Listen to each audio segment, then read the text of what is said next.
to my channel विज्ञान श्रोतालय and I am your bioeducator Shivani ma'am. आज फिर से मैं आपके सामने एक नए टॉपिक को लेके आ गई हूँ और हमारा आज का जो सेशन होने वाला है वो होने वाला है मॉलिक्यूलर बेसिस ऑफ इनहेरिटेंस से डीएनए रेप्लिकेशन टॉपिक पर। डीएनए रेप्लिकेशन को हम कई सारे और भी नाम से जानते हैं, लाइक डीएनए डुप्लीकेशन और like DNA semi conservative process. तो पर्टिकुलर ये जो डीएनए रेप्लिकेशन का प्रोसेस है ये हमारे कॉम्पिटिशनल एग्ज़ाम के साथ साथ एकेडमिक एग्ज़ाम्स के लिए भी बहुत इम्पोर्टेंट रखता है। तो आज हम इस सेशन में बात करने वाले हैं इस रेप्लिकेशन के प्रोसेस के बारे में कि what is DNA replication, okay, and इस प्रोसेस में होता क्या है और कौन कौन से फैक्टर्स होते हैं जो इस प्रोसेस में इन्वॉल्व होते हैं।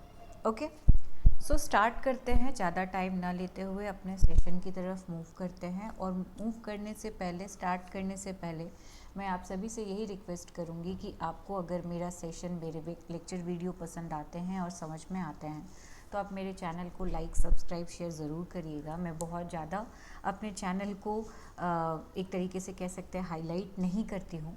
तो एक स्मॉल अमाउंट में जो स्टूडेंट्स होते हैं वो मेरे चैनल को देखते हैं जिनको बेसिक कॉन्सेप्ट्स लेना होता है बायोलॉजी के रिगार्ड, बायोलॉजी से रिलेटेड, क्योंकि मैं बायो को बहुत इजी वे में समझाने की कोशिश करती हूँ अपने हर एक लेक्चर्स वीडियो में। तो चलिए स्टार्ट करते हैं। सबसे पहले हमारे पास जो क्वेश्चन यहाँ पे आता है वो ये आता है, डीएनए रेप्लिकेशन होता क्या है, what is DNA replication. Okay, so DNA replication अगर हम नाम से देखें, नाम पे जाते हैं तो डीएनए जो कि एक जेनेटिक मटेरियल है, राइट, और ये जो जेनेटिक मटेरियल है हमारा, ये हमारी बॉडी में कहाँ होता है, हमारी बॉडी में सेल्स के अंदर न्यूक्लियस में होता है, ठीक। और ये जेनेटिक मटेरियल क्या हो रहा है इस प्रोसेस में, अपना एक नया कॉपी बना रहा है। यानी रेप्लिकेशन का मतलब हिंदी में अगर हम कहें रेप्लिकेशन तो उसे हम कहते हैं द्विगुणन, और ऐसे देखें इंग्लिश में या मेडिकल टर्मिनोलॉजी में डैट मीन्स कि किसी चीज़ की कॉपी होना यानी क्लोन होना। तो डीएनए रेप्लिकेशन का प्रोसेस, अभी आपको इसके नाम से क्या समझ में आ रहा है कि डीएनए रेप्लिकेशन एक ऐसा प्रोसेस है जहाँ पे डीएनए अपने ही जैसा जो है डॉटर डीएनए को फॉर्म कर रहा है। ओके, अपने ही जैसा एक डॉटर डीएनए फॉर्म कर रहा है, राइट। अभी क्या है कि डीएनए रेप्लिकेशन का प्रोसेस क्या कहता है कि एक ऐसा प्रोसेस जहाँ पे जो डीएनए होता है, डीएनए क्या, डीएनए जो हमारे बाल जैसा होता है, बाल की चोटी जैसा होता है, जिसको हम डबल स्टैंडर्ड स्ट्रक्चर कहते हैं। कुछ ऐसा ही स्ट्रक्चर होता है जैसा कि आप स्क्रीन पे देख पा रहे हो, मैं बना रही हूँ। कुछ ऐसा ही स्ट्रक्चर होता है, ऐसा लग रहा है कि किसी ने बाल बांधा हुआ है, किसी फीमेल की चोटी है, राइट। तो ये जो डीएनए है, जो जेनेटिक मटेरियल है, जो one generation to next generation pass होता है, वो डीएनए की बात करें, उसका क्या हो रहा है, एक नया वर्जन आ रहा है, उसकी कॉपी हो रही है। सो ये जो डीएनए रेप्लिकेशन है ना, ये एक प्रोसेस है, ये एक प्रोसेस है, एक प्रक्रिया है जहाँ पे डीएनए जो कि डबल स्टैंडर्ड होता है, दो स्टैंड आपने देखा, मैंने अभी यहाँ पे डायग्राम बनाया था, डबल स्टैंड बनाया था, देखिए ये एक स्टैंड और ये एक दूसरा स्टैंड। डबल स्टैंड जो मॉलिक्यूल होता है उसकी सेम टू सेम जो है ना कॉपी होती है, एक नया डीएनए बनता है, ठीक है, एक नहीं दो बनता है। कितना बनता है, दो बनता है। और सेम टू सेम आप कह सकते हो कि ये जिससे बन रहा है वो पेरेंट्स है, ठीक है, वो पेरेंट डीएनए है। तो पेरेंट डीएनए से जब दो डॉटर डीएनए फॉर्म करता है, डीएनए का मॉलिक्यूल फॉर्म करता है सेम टू सेम, तो वो जिस प्रोसेस से फॉर्म करता है ना, उसी को हम कहते हैं रेप्लिकेशन। ओके, बात समझ में आई स्टूडेंट्स। सो रेप्लिकेशन क्या है, रेप्लिकेशन, डीएनए रेप्लिकेशन क्या है, डीएनए रेप्लिकेशन एक प्रोसेस है जिस प्रोसेस में हमारा जो ओरिजिनल डीएनए है वो क्या हो रहा है, दो न्यू डीएनए को क्या कर रहा है, फॉर्म कर रहा है, जो कि एकदम सेम टू सेम अपने पेरेंट्स के डीएनए जैसा होता है। ओके, अभी ये जो डीएनए रेप्लिकेशन का प्रोसेस है, इसका लोकेशन क्या है, अब ये होता कहाँ पे है? तो अगर देखा जाए तो डीएनए जो रेप्लिकेशन का प्रोसेस है वो आपको प्रोकैरियोट्स में भी देखने को मिलता है और यूकैरियोट्स में भी देखने को मिलता है। अब प्रोकैरियोट्स मतलब ऐसा सेल जिसके पास न्यूक्लियस या तो है ही नहीं, और या अगर है तो वो बहुत अनडेवलप है, न्यूक्लियोइड जिसे कहते हैं। और ऐसा सेल जिसके पास न्यूक्लियस है भी और उसके चारों के चारों पार्ट्स वेल डेवलप्ड हैं, उन्हें हम यूकैरियोट्स कहते हैं। और हम यूकैरियोटिक आते हैं, हमारी जो सेल्स है वो कैसी है? यूकैरियोटिक है। प्लांट्स, हायर एनिमल्स, हम सभी के सभी क्या हैं? यूकैरियोटिक्स हैं, राइट। लेकिन अगर हम बैक्टीरियाज की बात करें, हम ब्लू ग्रीन एल्गीज की बात करें, तो वो क्या है? प्रोकैरियोटिक सेल्स हैं, क्योंकि उनके सेल्स में न्यूक्लियस का डेवलपमेंट होता ही नहीं है, या तो एब्सेंट है या तो अनडेवलप्ड है।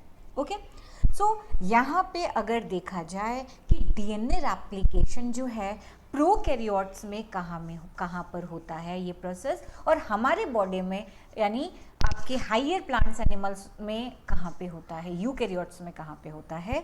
तो ये भी एक कॉम्पिटिशनल क्वेश्चन है कि डीएनए रेप्लिकेशन प्रोकैरियोट्स में सेल के साइटोप्लाज्म में होता है। ओके, कहाँ पे होता है? कोशिका द्रव्य, सेल के साइटोप्लाज्म, सेल के पानी में होता है। और यूकैरियोट्स में कहाँ पे होता है? Head of department of cell, यानी हम कहते हैं, हमारा मानना है जब हम सेल बायोलॉजी पढ़ते हैं तो हमें बताया जाता है कि सेल के अंदर उसका जो हेड होता है वो होता है न्यूक्लियस, जिसको हम हिंदी में कहते हैं केंद्रक, राइट। तो ये जो न्यूक्लियस है इसके अंदर जो है डीएनए रेप्लिकेशन अगर हो रहा है तो आप समझ जाइए कि ये एक यूकैरियोटिक सेल है।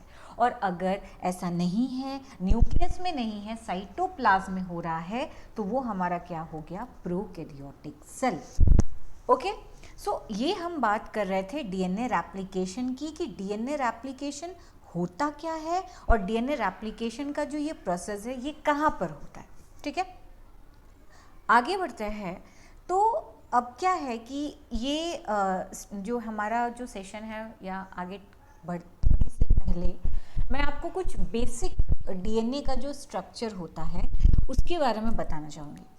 हम डीएनए का जो बेसिक स्ट्रक्चर देखते हैं, जो वॉटसन एंड क्रिक ने, जेडी वॉटसन, एफएच क्रिक ने दिया हुआ था, double helical structure of DNA.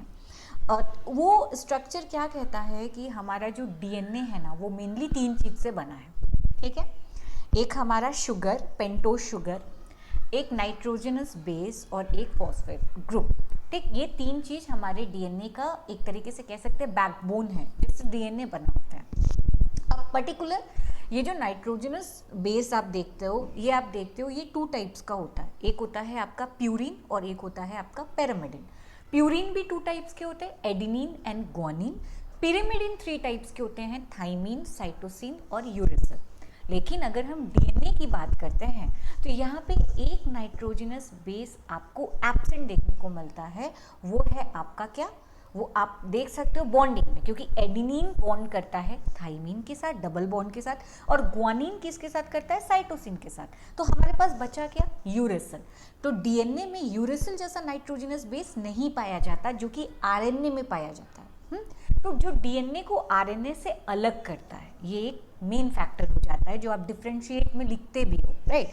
तो यहाँ पे जो डीएनए का बेसिक कॉन्सेप्ट है वो आपको पहले पता होना चाहिए डीएनए रेप्लिकेशन पढ़ने से पहले, क्योंकि अगर आपको डीएनए का बेसिक कॉन्सेप्ट नहीं पता, उसका स्ट्रक्चर नहीं पता, तो फिर आप रेप्लिकेशन को नहीं समझ सकते। ये आपके लिए बहुत ज़्यादा टिपिकल हो जाएगा। तो अभी क्या है कि ये जो आप डायग्राम अपनी स्क्रीन पे देख पा रहे हो, ये एक डीएनए का स्ट्रक्चर है। और जैसा कि मैंने पहले भी बोला कि डीएनए जो होता है वो डबल स्ट्रैंडेड होता है। मतलब ये एक स्ट्रैंड आप देख सकते हो, मैं कलर चेंज करती हूँ, वेट,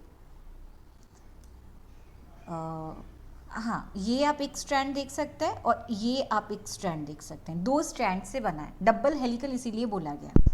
अब यहाँ पे देख सकते हो कि मैंने बोला कि 3 चीज़ हो गया।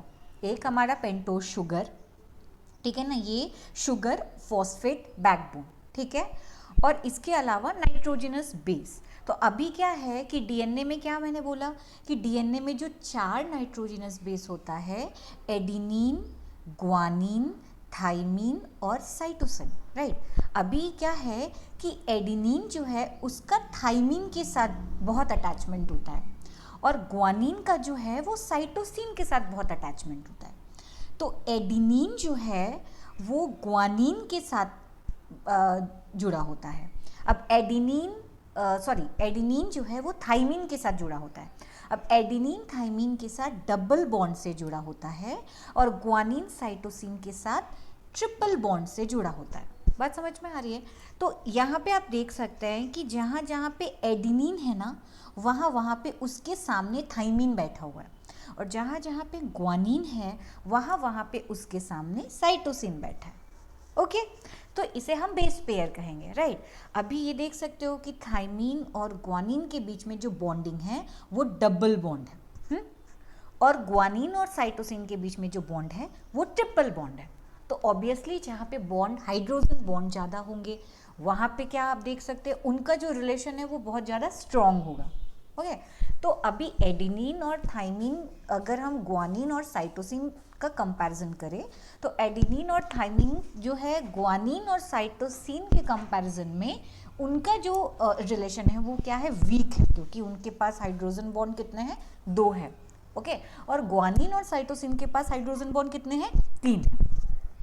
तो अभी यहाँ पे ये चीज़ मैं इसलिए बता रही हूँ कि अभी आगे के प्रोसेस में हमें ये सारी चीज़ें फिर से मिलने वाली है, ठीक है ना, ये सारी चीज़ें फिर से मिलने वाली है। तो चलिए, तो बेसिक स्ट्रक्चर के बारे में हमने बात कर लिया डीएनए का, ठीक है। आई होप कि आपको इतना समझ में आ गया। तो हम अब भी चलते हैं अपने डीएनए रेप्लिकेशन की तरफ, जो हमारा आज का मेन टारगेट है, ठीक है। जो हमने बोला कि डीएनए रेप्लिकेशन एक प्रोसेस है जहाँ पे मेन जो ओरिजिनल डीएनए वो अपने जैसा आइडेंटिकल न्यू 2 डीएनए मॉलिक्यूल्स को फॉर्म करता है, ठीक। और यहाँ पे जो डीएनए है ना, ये आपका क्या कर रहा है, जो न्यू 2 डीएनए फॉर्म कर रहा है उसके लिए यहाँ पे कई सारे लोग काम कर रहे हैं, जो आपको स्क्रीन पे दिख रहे होंगे, राइट। अब ये जो कई सारे लोग का नाम मैं ले रही हूँ ना, वो है एंजाइम्स। क्या है, एंजाइम, जिसको हिंदी में हम क्या कहते हैं, वेकर। अभी 4 एंजाइम आप अपनी स्क्रीन पे देख पा रहे हो, ठीक। ये 4 एंजाइम्स जो हैं वो पूरी तरीके से लगे रहते हैं इस रेप्लिकेशन के प्रोसेस में।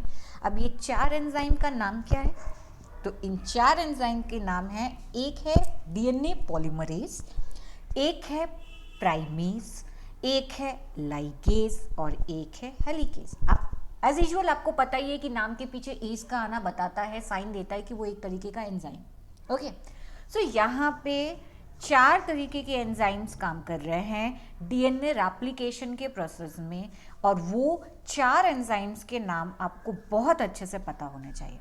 अब ये देखिए, ये 4 एंजाइम्स क्या है ना, इस पूरे प्रोसेस में एकदम क्या कहते हैं, वो मैदान में उतर जाता है और वो पूरा अपना जितना एनर्जी है ना सब लगा देता है कि इस प्रोसेस को कंप्लीट करना ही है। डीएनए को कैसे भी करके सेपरेट करना है उसके स्ट्रैंड्स को, और किसी भी तरीके से उससे 2 न्यू आइडेंटिकल डीएनए मॉलिक्यूल्स को फॉर्म करना है। ओके, तो ये 4 एंजाइम्स कौन कौन से हैं, DNA polymerase, primase, ligase and helicase. Okay, तो थोड़ा बहुत एक बेसिक ब्रीफ नॉलेज ले लेते हैं इन सारे एंजाइम्स के बारे में कि इन सारे एंजाइम्स का रोल क्या है इस प्रोसेस में, और प्रोसेस क्या है हमारा, डीएनए रेप्लिकेशन। ओके, चलिए स्टूडेंट्स, जानते हैं इन सारे एंजाइम्स का काम। तो शुरुआत कहाँ से करते हैं, शुरुआत करते हैं ये सबसे पहला बंदा जिसका नाम है DNA polymerase. Yes, so DNA polymerase की बात अगर करते हैं तो ये एक ऐसा एंजाइम है जो डीएनए के स्ट्रैंड को अलग करता है। अब आप स्क्रीन पे देख सकते हैं, ये था डीएनए हमारा, ठीक है ना। तो ये डीएनए के स्ट्रैंड को क्या करता है, ये अलग करता है, ये स्ट्रैंड और ये स्ट्रैंड। तो डीएनए डबल हेलिकल स्ट्रक्चर है, 2 स्ट्रैंड है, एक ये स्ट्रैंड और एक ये स्ट्रैंड। तो ये दोनों स्ट्रैंड को अलग करने का काम, सेपरेट करने का काम, और उनको सेपरेट करके आप देखो ना, यहाँ पे जो नए बने उसमें नया स्ट्रैंड जोड़ने का काम हमारे डीएनए पॉलीमरेज का होता है। इसीलिए तो डीएनए पॉलीमरेज को बिल्डर कहते हैं, बिल्ड करने वाला, बनाने वाला। तो ये एक ऐसा एंजाइम है जो डीएनए रेप्लिकेशन में न्यू स्ट्रैंड बनाता है। ओके, बात समझ में आ रहा है। तो डीएनए एक ओरिजिनल पेरेंट्स डीएनए से न्यू डीएनए स्ट्रैंड बनाने का काम इसका। ओके, अभी चलिए सेकंड वाले बंदे के बारे में बात करते हैं। सेकंड वाला बंदा कौन है भाई? सेकंड वाला बंदा है हमारा प्राइमेस। अभी ये तो झंडा लेके खड़ा है, अभी ये जो झंडा लेके खड़ा है ये आरएनए प्राइमेस है। अब ये जो एंजाइम है ना, ये क्या करता है? पर्टिकुलर ऐड करने का काम करता है, प्राइमर को ऐड करने का काम करता है। अब ये प्राइमर वगैरह आपको समझ में नहीं आएगा क्योंकि अभी तो मैंने आपको बताया ही नहीं है। तो अभी हम आगे बात करेंगे कि ये प्राइमर क्या है। सिर्फ आप इतना याद रख लीजिए कि डीएनए में छोटा छोटा, मान लेते हैं ये डीएनए, मान लेते हैं ये डीएनए, ठीक है। तो यहाँ पे मैं कलर चेंज कर रही हूँ, मान लेते हैं ये यहाँ कुछ ऐड हो रहा है। वो कुछ क्या है? वो प्राइमर है, ठीक है। और ये प्राइमर क्या है उस पे बात हम आगे करने वाले। तो जो न्यू डीएनए है उसको बनाने के लिए जो छोटे छोटे आरएनए के स्मॉल स्ट्रैंड्स को ऐड किया जाता है ना, ठीक है ना, प्राइमर, उसको ऐड करने का काम इसका होता है। नाम से समझ में आ रहा है, प्राइमेज प्राइमर को ऐड कर रहा है, ठीक है। अभी तीसरा बंदा क्या है? तीसरे का नाम है लाइगेज, ठीक है ना। लाइगेज जनरली हम इसे कहते हैं अनजिपिंग एंजाइम। ये बहुत मस्ती कर करके डीएनए के पूरे स्ट्रैंड को खोल देता है। जैसे हम जिप चेन को खोलते हैं ना, बैग की चेन को खोलते हैं, वैसे ही करके ये भी डीएनए के स्ट्रैंड को बहुत, इसके लिए बहुत आसान काम है। बहुत अच्छे तरीके से वो क्या कर रहा है? अनजिप कर रहा है, डीएनए को खोल दे रहा है, ठीक है।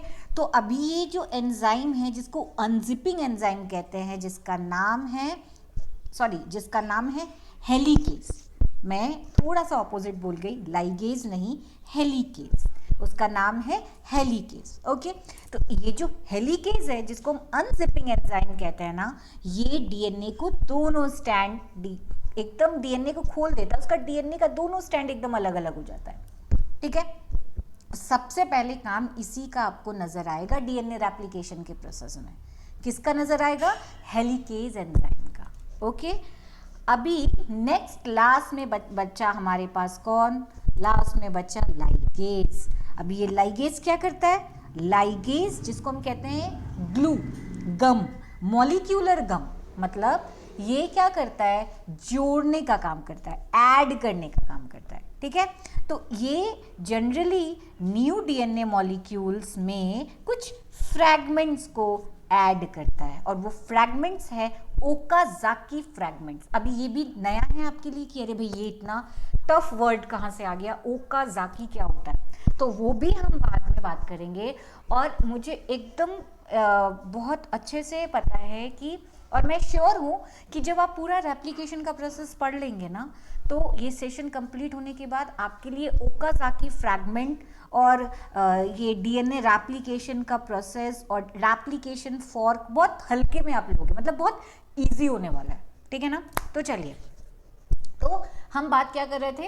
4 एंजाइम्स, 4 खतरनाक आदमी जो डीएनए रेप्लिकेशन के प्रोसेस को कंटिन्यू करते हैं, प्रोसेस को कंप्लीट करते हैं।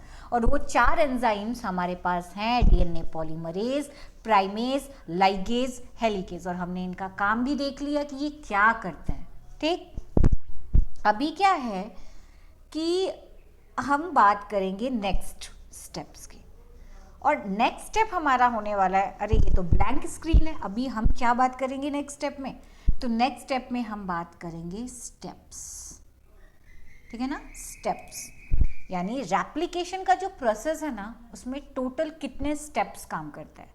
तो टोटल 6 स्टेप काम करते हैं जो एक रेप्लिकेशन को कंप्लीट करते हैं। मतलब एक पेरेंट डीएनए मॉलिक्यूल से 2 same identical new DNA molecule form करने के लिए 6 स्टेप्स को होना ज़रूरी है। ओके, और ये 6 स्टेप्स कौन कौन से हैं?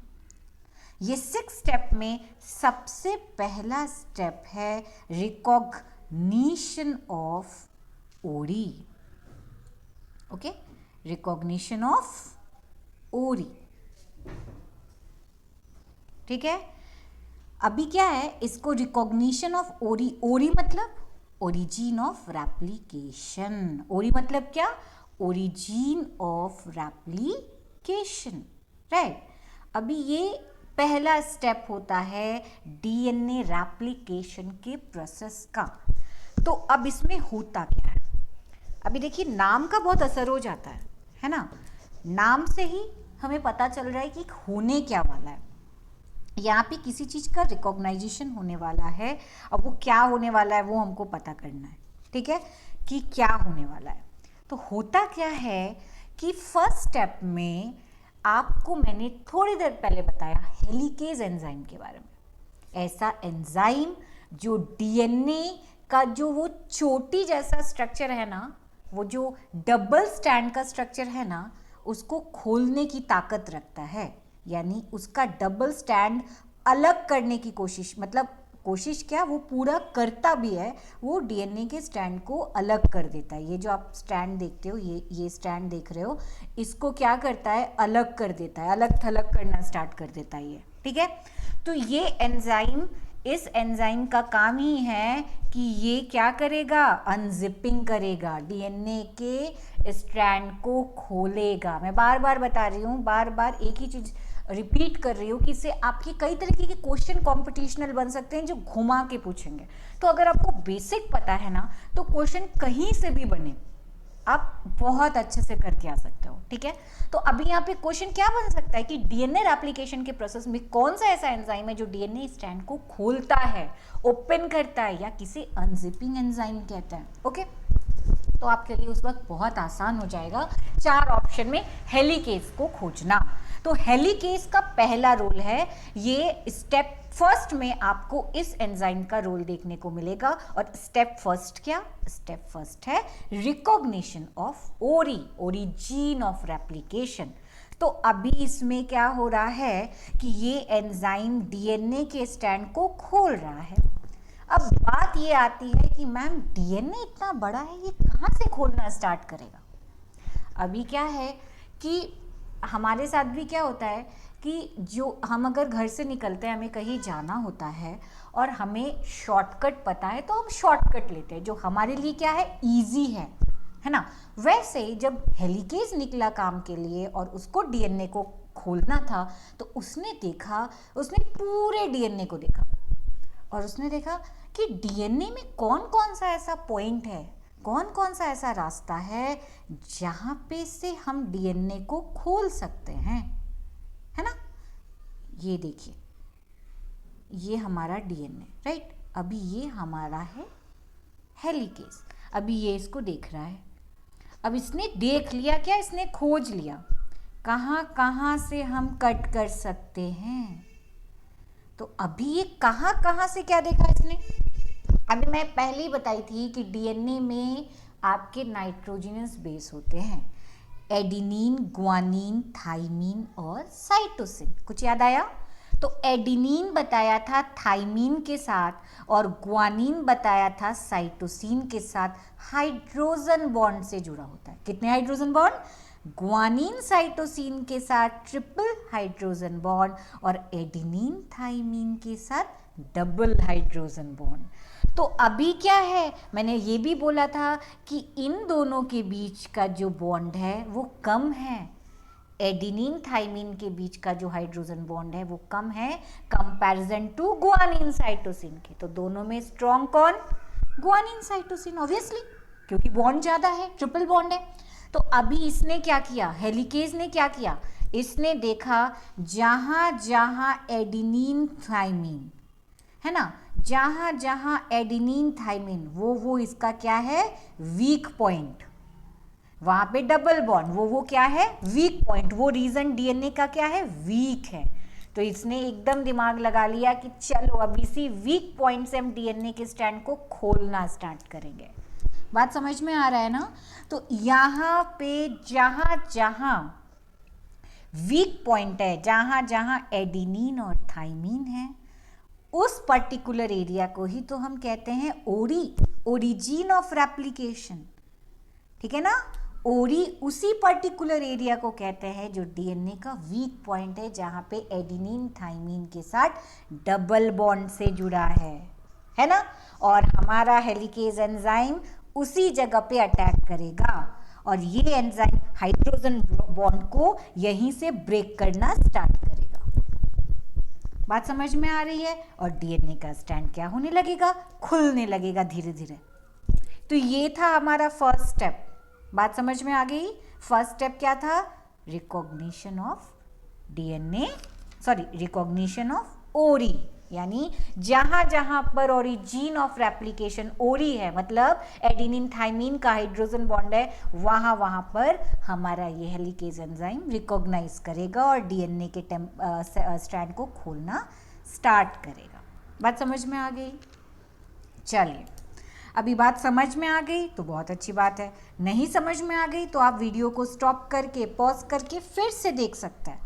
ओके, कोई प्रॉब्लम नहीं है। अभी हमारा डीएनए जो है वो खुलना स्टार्ट हो गया, यानी फर्स्ट स्टेप में रिकॉग्नाइज किया गया, मैंने पहले पहचाना गया। पहले डीएनए का कौन कौन सा वीक पॉइंट है हेलिकेज ने पहले पहचाना।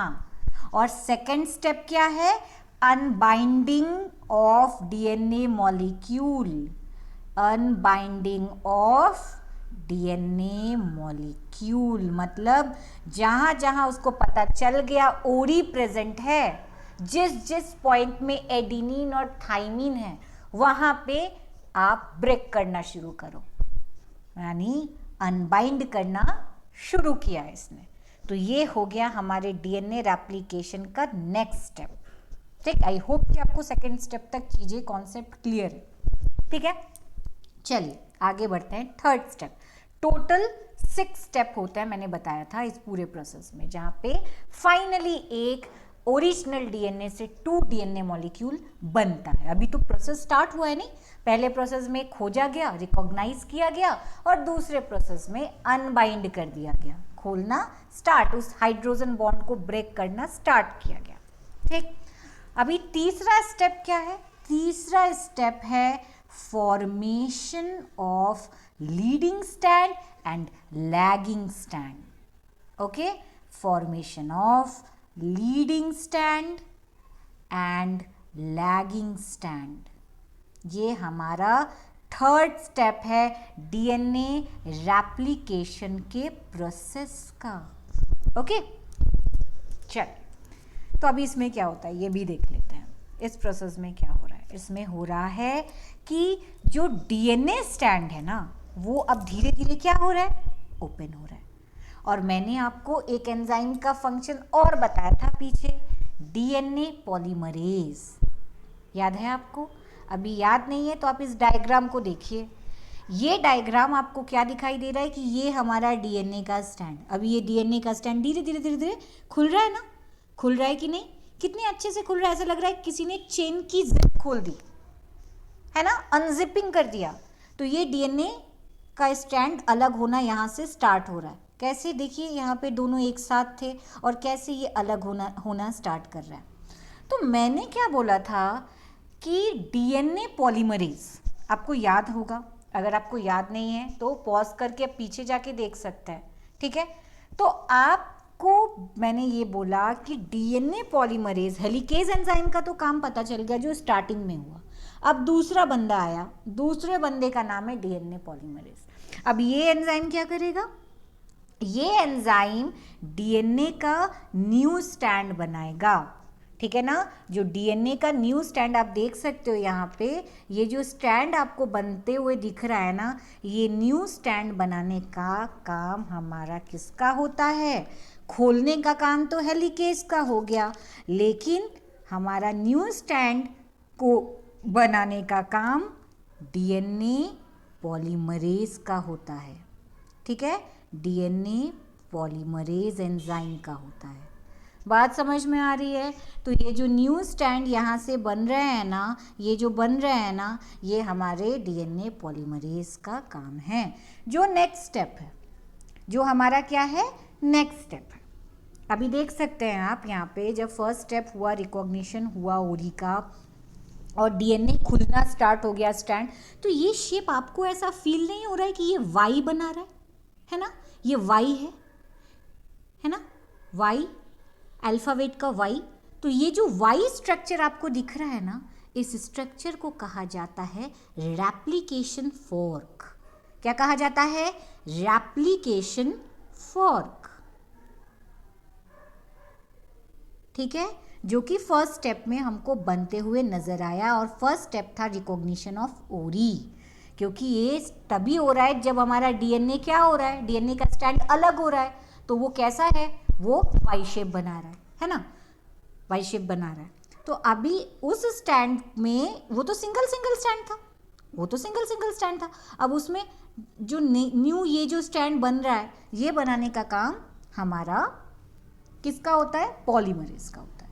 Formation of leading stand and lagging stand, अब इस डायग्राम में भी देख सकते हैं लीडिंग स्टैंड कहाँ है और लैगिंग स्टैंड कहाँ है। इस डायग्राम में आप देखिए, ये वाला जो स्टैंड है, ये जो आप रेड कलर देख रहे हो, ये हमारा लीडिंग स्टैंड है, और ये वाला जो है जो नीचे की तरफ जा रहा है एरो, बट उनके बीच में ब्रेक है, वो हमारा क्या है? Lagging stand. तो डीएनए रेप्लिकेशन के प्रोसेस में दो स्टैंड बनता है, लीडिंग स्टैंड और लैगिंग स्टैंड। तो ये नया स्टैंड नहीं है, अलग से आके जुड़ रहा है ना, नहीं तो अगर एक होता तो ब्लू कलर का होता, अलग से आके जुड़ रहा है। तो इसको बनाने का काम ही हमारा पॉलीमरेज एंजाइम का होता है, डीएनए पॉलीमरेज एंजाइम का, ठीक है। तो अभी सेकेंड स्टेप में आपको देखने को यही मिल जाता है, सॉरी थर्ड स्टेप में देखने को आपको क्या मिल जाता है कि जो डीएनए स्टैंड है जो ओपन हो रहा है, वहाँ पर डीएनए का पॉलीमरेज जो है काम करना स्टार्ट कर देता है, और वो दो नया स्टैंड बनाना स्टार्ट कर देता है, ठीक। अब एक तरफ ये स्टैंड कंटिन्यू जाता है, देखिए एक तरफ एकदम कंटिन्यू है, लेकिन दूसरी तरफ आप देखो कंटिन्यू नहीं है, छोटे छोटे फ्रैगमेंट्स हैं जो ऑपोजिट डायरेक्शन में जा रहा है, और हमारा डीएनए एंटी पैरेलल होता है, 5' to 3' 3' to 5' होता है कि नहीं। तो अभी यहाँ पे दूसरी तरफ क्या देखने को मिल रहा है? स्मॉल फ्रैगमेंट्स देखने को मिल रहे हैं, एक ये फ्रैगमेंट्स देखने को मिला, एक ये स्मॉल फ्रैगमेंट्स को देखने को मिला। तो ये लैगिंग है, जहाँ पे आपको फ्रैगमेंट्स के ब्रेकिंग देखने को मिलेंगे ना, वो लैगिंग है, ओके। तो अभी ये थर्ड स्टेप में आपको ये देखने को चीज़ें मिल रही है कि पर्टिकुलर हमारा दो स्टैंड फॉर्म कर रहा है, ओके, दो स्टैंड ऐसे करके फॉर्म कर रहा है, और दोनों के डायरेक्शन भी उल्टे हैं, ऑपोजिट है, कि हमारा जो पॉलीमरेज एंजाइम है वो क्या कर रहा है? 3' to 5' की डायरेक्शन पे काम कर रहा है, और उसी के ऑपोजिट ये 5' to 3' के डायरेक्शन में काम कर रहा है। तो ये देखिए 5' to 3' और ये देखिए 3' to 5' है ना, ये दोनों स्टैंड अब ऑपोजिट जो है डायरेक्शन पे काम कर रहे हैं, ठीक है। अभी फोर्थ स्टेप क्या है? थर्ड स्टेप तो हो गया formation of leading stand and lagging stand, first step भी हो गया रिकॉग्निशन ऑफ ओरी, सेकेंड स्टेप भी हो गया हमारा अनबाइंडिंग ऑफ डीएनए मॉलिक्यूल, ठीक है। थर्ड स्टेप भी हमने बोल दिया formation of leading and lagging stand, ठीक है। तो ये डायग्राम भी आपको समझ में आ गया होगा, ये पूरा रेप्लिकेशन फॉर्क का डायग्राम, जहाँ पे न्यू स्टैंड फॉर्म कर रहे हैं और डीएनए पॉलीमरेज का काम नजर आ रहा है। तो ये जो छोटे छोटे हैं ना स्ट्रक्चर, इसी को स्ट्रक्चर को कहते हैं ओकाजाकी फ्रैगमेंट, इसी स्ट्रक्चर को ओकाजाकी फ्रैगमेंट कहते हैं, जो कि लैगिंग स्टैंड में फॉर्म कर रहा है।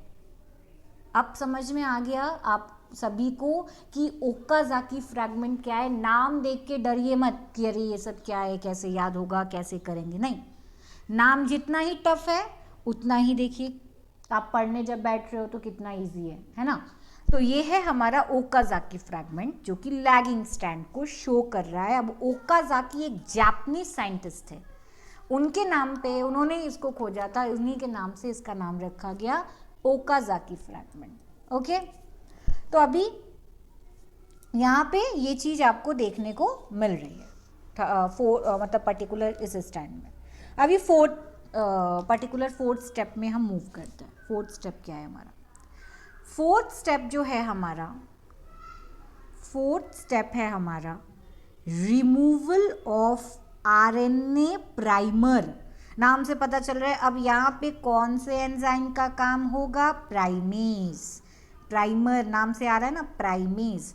तो ये डीएनए हो गया, RNA primer, removal of RNA primer.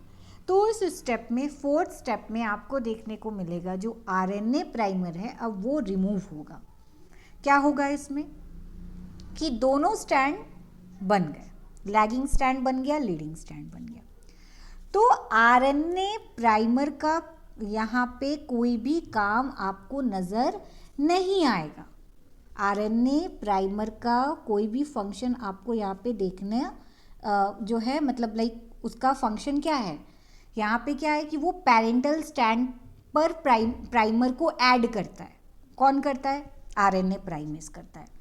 तो आरएनए प्राइमेज एक एंजाइम है, ठीक है, जो पर्टिकुलर ये एंजाइम क्या करता है, सिंगल स्टैंडर्ड, मतलब जो पेरेंट स्टैंड होता है ना, पेरेंट्स, अभी आपको मैं डायग्राम दिखा रही हूँ फिर से, ये रुकिए एक सेकेंड,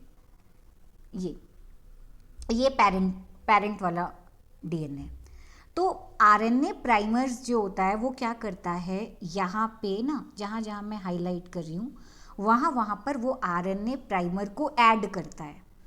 और ये ऐड इसलिए करता है कि ये ऐड करने से आरएनए जो है डीएनए का न्यू स्टैंड आगे चल के बना सकता है, क्योंकि इसका टारगेट होता है डीएनए के न्यू स्टैंड को बनाना, ठीक है।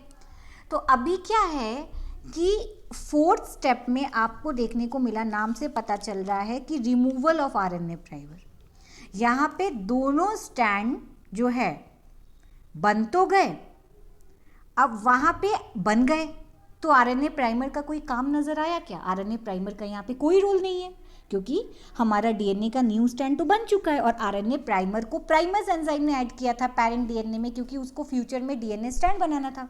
तो अभी यहाँ पे धीरे धीरे आरएनए प्राइमर को क्या किया जाएगा, हटा दिया जाएगा, रिमूव किया जाएगा, क्योंकि हमारा जो स्टैंड है वो फॉर्म हो चुका है।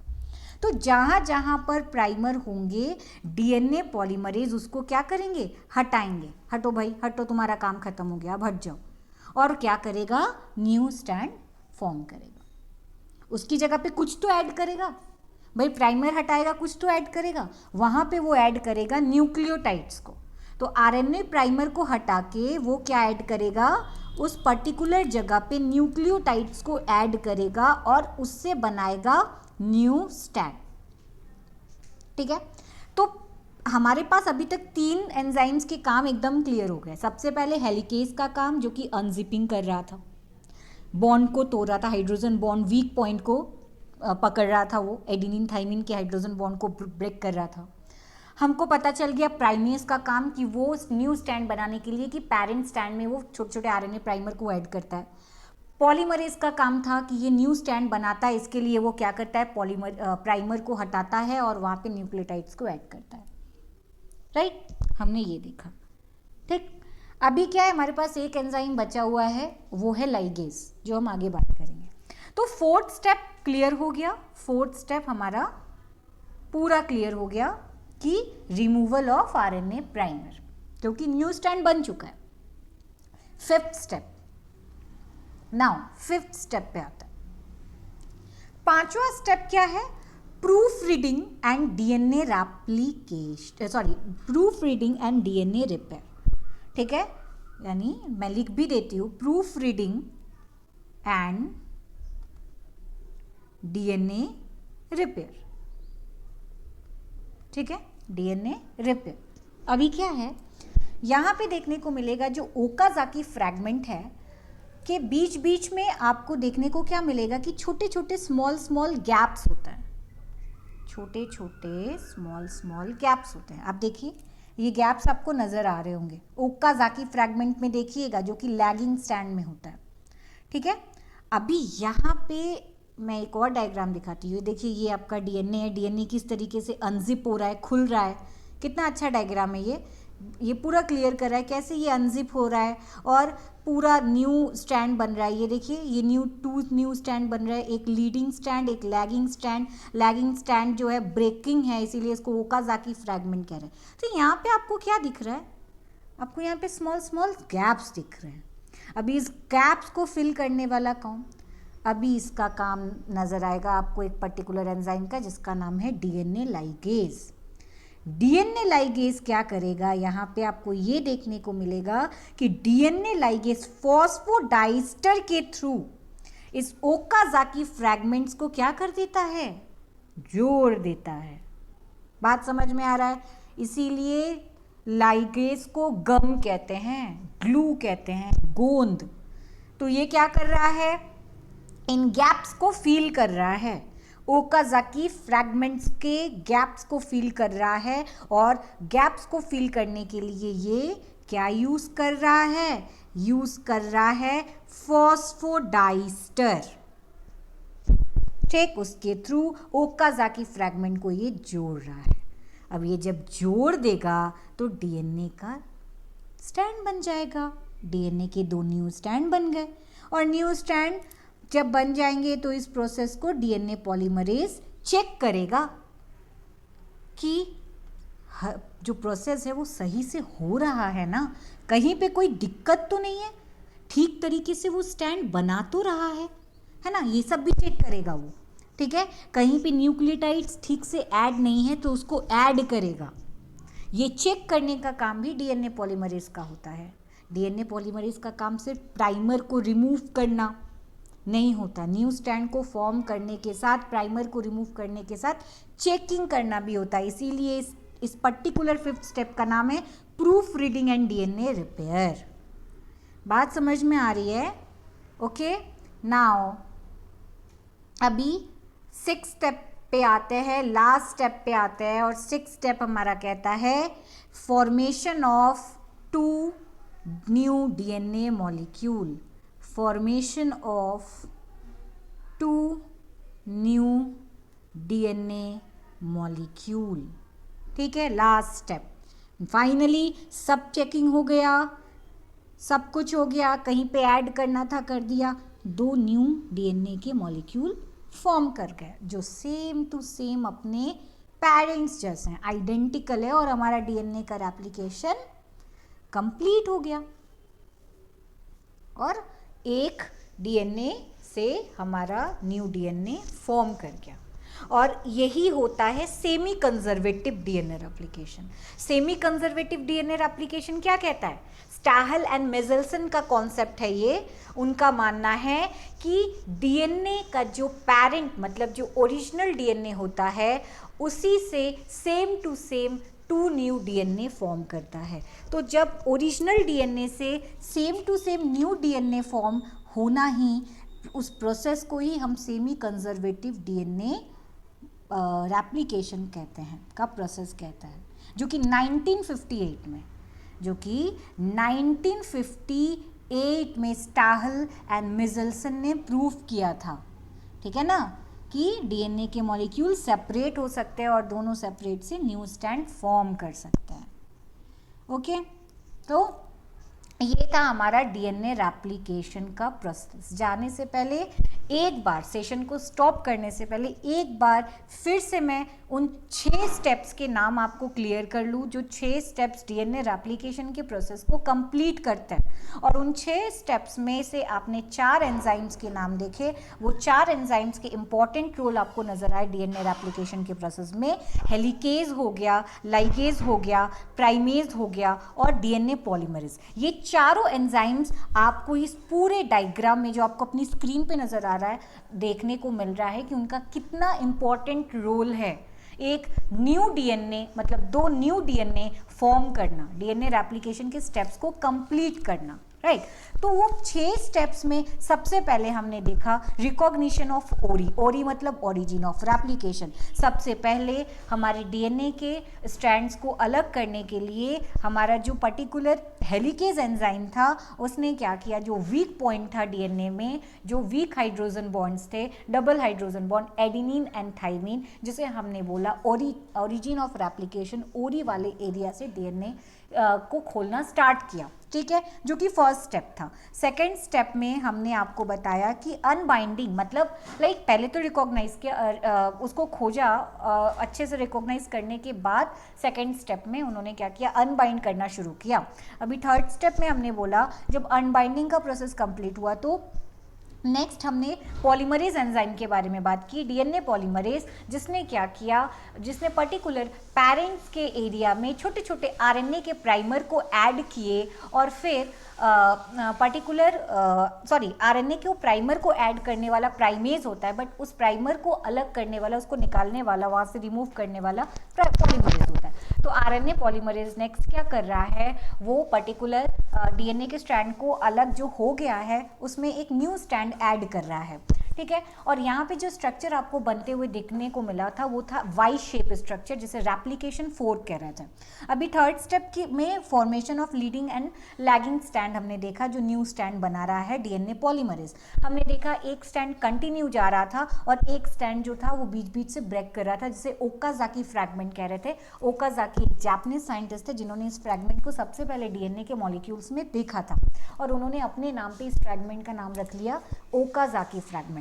ओके, नेक्स्ट स्टेप में हमने ये देखा कि रिमूवल ऑफ आरएनए प्राइमर। अभी क्या है कि हमें देखने को मिला कि फिर से जो आरएनए पॉलीमरेज है, आरएनए प्राइमर को पेरेंट स्टैंड से अलग करने का काम आरएनए पॉलीमरेज का था। उसने क्या किया, उसको हटाया, क्योंकि उसकी नीड इसलिए थी कि वो क्या कर रहा था, न्यू स्टैंड बनाने में हेल्प कर रहा था। लेकिन जब न्यू स्टैंड बन चुका है, उसका कोई काम नहीं है, तो पॉलीमरेज ने उसको रिमूव किया और उसकी जगह पे उसने न्यूक्लियोटाइड्स को ऐड करना स्टार्ट किया। फिफ्थ स्टेप था proof reading and DNA repairing. यहाँ पे क्या हुआ कि पूरी तरीके से चीज़ों को देखी गई, ओकाजाकी फ्रैगमेंट को देखा गया, जो बीच बीच से स्मॉल गैप थे, उसके गैप्स को फिल किया गया, जिसका फिल करने का काम लाइगेज एंजाइम का था, जिसने फॉस्फोडाइस्टर के थ्रू ओकाजाकी फ्रैगमेंट को फिल करके एकदम क्लीन कट किया और 2 न्यू स्टैंड को फॉर्म किया। And finally 6th step formation of 2 new stand DNA molecule, और हमारा डीएनए एकदम सेम टू सेम पेरेंट्स जैसा 2 डीएनए मॉलिक्यूल फॉर्म हो गया। ओके, तो ये था आज का सेशन डीएनए रेप्लिकेशन का। आई होप कि आपको सारी चीज़ें बहुत अच्छे से समझ में आ गई होगी, और अगर आपको नहीं भी आया तो आप वीडियो को वहीं पे, जिस पॉइंट पे नहीं समझ में आया वहीं पे स्टॉप करिए, पॉज करिए और फिर से स्टार्टिंग से देखिए। ओके, तो चलिए फिर नेक्स्ट सेशन में मिलते हैं नेक्स्ट लेक्चर वीडियो के साथ। तब तक के लिए थैंक यू।